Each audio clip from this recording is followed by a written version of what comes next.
Hey there, welcome to today's video. Today we're going to tackle an interesting problem that can arise when working with DynamoDB in a Java Spring Boot project. The problem we're facing revolves around the need to delete rows from a DynamoDB table based on a specific date value. However, the current setup of the table and index is making it challenging to perform this operation efficiently. Let's dive in and explore a solution to this problem.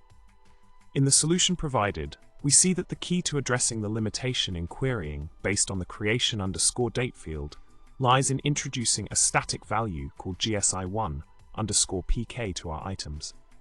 By adding this additional attribute to our items, we can create a more flexible global secondary index that allows for querying based on a range of dates. This approach enables us to overcome the constraints of the current index structure and perform the desired delete operation with greater efficiency.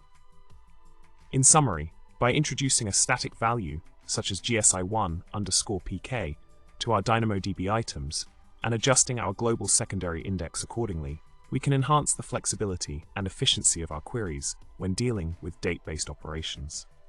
This simple adjustment opens up new possibilities for managing and manipulating data in DynamoDB more effectively. Thanks for watching, and remember to subscribe, like, and leave a comment below with your thoughts or any other interesting DynamoDB challenges you've encountered. Happy coding!